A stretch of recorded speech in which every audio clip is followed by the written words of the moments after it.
Hello friends, welcome to my channel দাদেবজিৎ। আজকে আলোচনা করব ক্লাস 11 ফার্স্ট সেমিস্টার রাষ্ট্রবিজ্ঞানের যে তৃতীয় অধ্যায় আছে অর্থাৎ নাগরিকতা। এই নাগরিকতা অধ্যায় থেকে কিছু গুরুত্বপূর্ণ এমসিকিউ সাজেশন কিন্তু আজকে আলোচনা করব। ঠিক আছে, আজকে পার্ট 1, তারপরে পার্ট 2 এ আরও কিছু গুরুত্বপূর্ণ এমসিকিউ টাইপ কোশ্চেন আলোচনা করব। ঠিক আছে, তাহলে প্রথম কোশ্চেন দেখো যে ইংরেজি সিটিজেন কথাটি এসেছে লাতিন শব্দ, উত্তর হচ্ছে সিভিস থেকে। মনে রাখবে যে ইংরেজি সিটিজেন কথাটি এসেছে লাতিন শব্দ সিভিস থেকে। আর এই সিভিস কথার মানে কি বলে রাখি যে সিভিস কথার মানে হচ্ছে নগরে বসবাসকারী। ঠিক আছে, তারপরে কোশ্চেন দেখো যে নাগরিকতা সম্পর্কে প্রথম ধারণা গড়ে ওঠে কোথায়, তাহলে উত্তর হচ্ছে প্রাচীন গ্রীসে। প্রাচীন গ্রীসে নাগরিকতা সম্পর্কে প্রথম ধারণা গড়ে ওঠে। তারপরে কোশ্চেন দেখো যে প্রাচীন গ্রীসে নাগরিক বলে বিবেচিত করা হতো কাদের, তাহলে উত্তর হচ্ছে ধনী ও জ্ঞানী পুরুষদের। ধনী ও জ্ঞানী পুরুষদের কিন্তু প্রাচীন গ্রীসে নাগরিক বলে বিবেচনা করা হতো। তারপরে কোশ্চেন দেখো যে প্রাচীনকালে নাগরিককে আইনগত প্রতিনিধি হিসেবে দেখেছেন কে, তাহলে উত্তর হচ্ছে রোমানরা। রোমানরা প্রাচীনকালে নাগরিককে আইনগত প্রতিনিধি হিসেবে দেখেছেন। তারপরে কোশ্চেন দেখো যে কোন রোমান দার্শনিকের ভাবনা চিন্তায় বিশ্ব নাগরিকতার ধারণা পাওয়া যায়, তার উত্তর হচ্ছে সিসেরো। রোমান দার্শনিক সিসেরোর আর কি দার্শনিক ভাবনা চিন্তায় কিন্তু এই বিশ্ব নাগরিকতার ধারণা পাওয়া যায়। ঠিক আছে, তারপরে কোশ্চেন দেখো যে নাগরিকতা সম্পর্কে উদারনৈতিক চিন্তা ভাবনার একজন তাত্ত্বিক হলেন, তাহলে উত্তর হচ্ছে টি.এইচ. মার্শাল। টি.এইচ. মার্শাল হলেন নাগরিকতা সম্পর্কে উদারনৈতিক চিন্তা ভাবনার একজন তাত্ত্বিক।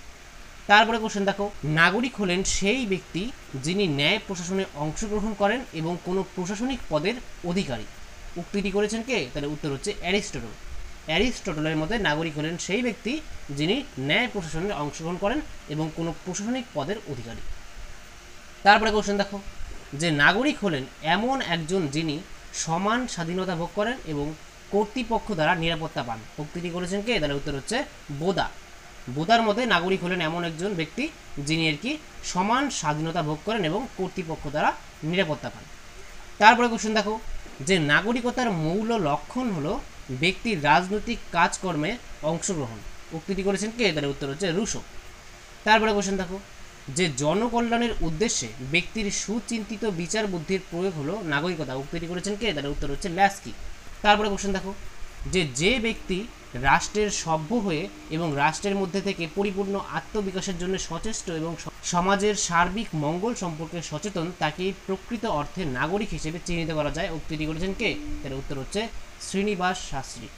তাহলে শ্রীনিবাস শাস্ত্রীর মতে যে ব্যক্তি রাষ্ট্রের সভ্য হয়ে রাষ্ট্রের মধ্যে থেকে পরিপূর্ণ আত্মবিকাশের জন্য সচেষ্ট এবং সমাজের সার্বিক মঙ্গল সম্পর্কে সচেতন তাকেই প্রকৃত অর্থে নাগরিক হিসেবে চিহ্নিত করেছেন তিনি। ঠিক আছে, তারপরে কোশ্চেন দেখো যে নাগরিক হলো রাষ্ট্রের সেই সব সদস্য যারা উক্ত রাষ্ট্রের প্রতি কর্তব্য পালনে বাধ্য থাকে এবং রাষ্ট্রের পৌর রাজনৈতিক অধিকার ভোগ করে থাকে। তাহলে উক্তিটি করেছেন কে, তাহলে এটার উত্তর হবে গেটেল। গেটেলের মতে নাগরিক হলো রাষ্ট্রের সেই সব সদস্য যারা উক্ত রাষ্ট্রের প্রতি কর্তব্য পালনে বাধ্য থাকে এবং রাষ্ট্রের পৌর রাজনৈতিক অধিকার ভোগ করে থাকে। তারপরে কোশ্চেন দেখো যে সিটিজেনশিপ অ্যান্ড সোশ্যাল ক্লাস গ্রন্থটির লেখক হলেন কে, তার উত্তর হচ্ছে টি.এইচ. মার্শাল। টি.এইচ. মার্শাল কিন্তু এই গ্রন্থটি লিখেছেন যে সিটিজেনশিপ অ্যান্ড সোশ্যাল ক্লাস।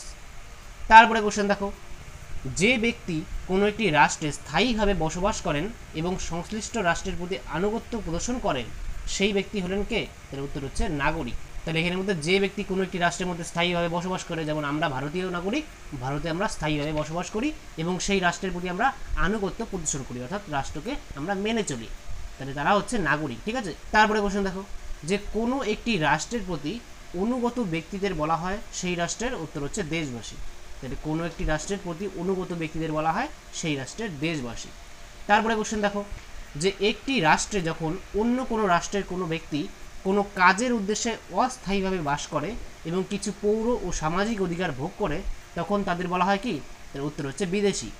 অর্থাৎ অন্য একটা রাষ্ট্রের কোনো ব্যক্তি যদি আমাদের দেশে আসে, ধরো ইংল্যান্ডের কোনো ব্যক্তি ভারতে আসছে কোনো কাজের উদ্দেশ্যে, বা ভারত থেকে কোনো ব্যক্তি ইংল্যান্ডে গিয়েছে কোনো কাজের উদ্দেশ্যে, ধরো ভারতীয় একজন ইংল্যান্ডে গেছে, তাহলে ইংল্যান্ডের মতে ইংল্যান্ডের লোকরা তাকে বিদেশি বলবে। ঠিক আছে, এবং ইংল্যান্ডের লোক যদি ভারতে আসে তাহলে আমরা সেই ইংল্যান্ডের লোককে কী বলবো, যে বিদেশি, অর্থাৎ বাইরের দেশ থেকে এসেছে এমন কোনো ব্যক্তি। তারপরে কোশ্চেন দেখো যে ভারতে বসবাসকারী ব্রিটেনের মানুষজন হলো, তাহলে উত্তর হচ্ছে বিদেশি। ঠিক আছে, তোমরা জানো। তারপরে কোশ্চেন দেখো যে বিদেশিরা ভোগ করতে পারে না, তাহলে উত্তর হচ্ছে রাজনৈতিক অধিকার। এখানে সামাজিক অধিকার, অর্থনৈতিক অধিকার, জীবনের অধিকার আছে তাদের, কিন্তু রাজনৈতিক অধিকার নেই। রাজনৈতিক অধিকার বলতে এখানে বোঝায় যে রাজনৈতিক যে আমাদের ব্যবস্থা, সেখানে যে আমাদের রাজনৈতিক অধিকার বলতে ভোটদানের অধিকার। যেমন আমাদের ভারতে যদি কোনো নির্বাচন হয়, ইলেকশন হয়, সেখানে আমরা ভোট দিতে যাই কারণ আমরা ভারতের নাগরিক, কিন্তু সেখানে কিন্তু বিদেশিরা এসে ভোট দিতে পারবে না। ইংল্যান্ডের কোনো ব্যক্তি এসে বা আমেরিকার কোনো ব্যক্তি এসে কিন্তু ভারতে যখন ভোট হয় সেখানে কিন্তু তারা ভোট করে না, ঠিক আছে? তাহলে তাদের সেই রাজনৈতিক অধিকার নেই। তারপরে কোশ্চেন দেখো, কোনো অঞ্চল অন্য কোনো রাষ্ট্র দ্বারা অধিকৃত হলে সেই অঞ্চলের অধিবাসীদের বলা হয়, তার উত্তর হচ্ছে প্রজা, ঠিক আছে? তারপরে কোশ্চেন দেখো, যে জন্মের ভিত্তিতে যারা নাগরিকতা অর্জন করেন তাদের বলা হয় কি, তার উত্তর হচ্ছে স্বাভাবিক নাগরিক। যারা জন্মের ভিত্তিতে যারা আর কি নাগরিকতা অর্জন করে তাদেরকে বলা হয় স্বাভাবিক নাগরিক, ঠিক আছে? তারপরে কোশ্চেন দেখো, যে যারা রাষ্ট্র কর্তৃক অনুমোদনের মাধ্যমে নাগরিকতা অর্জন করেন তাদের বলা হয় কি, তাহলে উত্তর হচ্ছে অনুমোদন সিদ্ধ নাগরিক। তারপরে কোশ্চেন দেখো, যে কোন নীতি অনুযায়ী পিতা মাতা যে রাষ্ট্রের নাগরিক তাদের সন্তানরাও সেই রাষ্ট্রের নাগরিক হিসেবে বিবেচিত হবে, তার উত্তর হচ্ছে রক্তের সম্পর্ক নীতিতে, ঠিক আছে? এই রক্তের সম্পর্ক নীতির দ্বারাই কিন্তু আর কি পিতা মাতা যে রাষ্ট্রের নাগরিক তাদের সন্তানরাও সেই রাষ্ট্রের নাগরিক হিসেবে বিবেচিত, ঠিক আছে? তারপরে কোশ্চেন দেখো, যে কোন নীতি অনুসারে কোনো শিশু যে রাষ্ট্রের ভূখণ্ডের মধ্যে জন্ম লাভ করে সে সেই রাষ্ট্রের নাগরিক হিসেবে বিবেচিত হবে, তার উত্তর হচ্ছে জন্মস্থান নীতি, ঠিক আছে? তারপরে কোশ্চেন দেখো, যে ভারতের সঙ্গে সিকিমের অন্তর্ভুক্তি নিম্নলিখিত কোন নাগরিকতা অর্জনের পদ্ধতির উদাহরণ, তার উত্তর হচ্ছে সমষ্টিগত নাগরিকতা অর্জনের পদ্ধতি, ঠিক আছে? কোনো একটা রাষ্ট্র কিংবা কোনো রাষ্ট্রের এক বা একাধিক অঞ্চল যদি অন্য কোনো রাষ্ট্রের অন্তর্ভুক্তি হয়, যেমন সিকিম কিন্তু আগে ভারতের পার্ট ছিল না, ভারতে যুক্ত হয়, তাহলে তখন কিন্তু তারা যে নাগরিকতা অর্জন করেছে সেটা কি পদ্ধতিতে, সেটা হচ্ছে সমষ্টিগত নাগরিকতা অর্জনের পদ্ধতিতে। তারপরে কোশ্চেন দেখো, যে সমষ্টিগত নাগরিকতা অর্জনের পদ্ধতি চালু আছে কোথায়, তার উত্তর হচ্ছে ব্রিটেনে। তারপরে কোশ্চেন দেখো, যে নিম্নলিখিত কোন কারণটি নাগরিকতা বিলুপ্তির কারণ নয়, তাহলে মনে রাখবে যে কারণ নয় বলেছেন, তার উত্তর হচ্ছে নিজ রাষ্ট্রের প্রতি আনুগত্য প্রদর্শন করা। নিজ রাষ্ট্রের প্রতি আনুগত্য প্রদর্শন মানে নিজ রাষ্ট্রকে আর কি মেনে চলা, তাহলে তার দ্বারা কোনোদিন কিন্তু নাগরিকতা বিলুপ্তি পায় না, ঠিক আছে? কিন্তু নাগরিকতা বিলুপ্তি পায় কোন কোন কারণে, যে অন্য রাষ্ট্রের নাগরিকতা গ্রহণ করলে।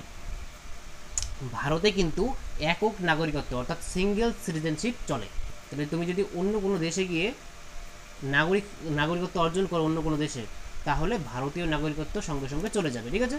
তাহলে ভারতের যিনি নাগরিক তিনি শুধু ভারতেরই নাগরিক থাকতে পারবেন, কিন্তু যদি তিনি অন্য কোনো দেশের নাগরিকত্ব অর্জন করেন তাহলে সঙ্গে সঙ্গে ভারতীয় নাগরিকত্ব সেটা বিলুপ্ত হয়ে যাবে, ঠিক আছে?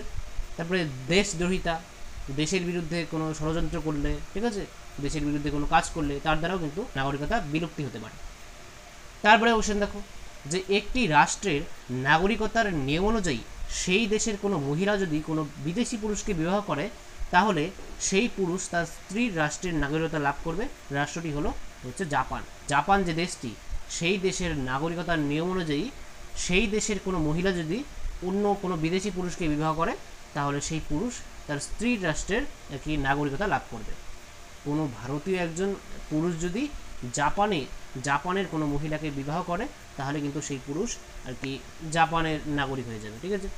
তাহলে এই ছিল আজকের আলোচনা। তাহলে তোমরা এই এমসিকিউগুলি ভালো মতো খাতায় লিখে লিখে প্র্যাকটিস করতে পারো, অথবা যদি হাতে সময় না থাকে তাহলে এই ভিডিওটি বারবার দেখতে পারো, ঠিক আছে?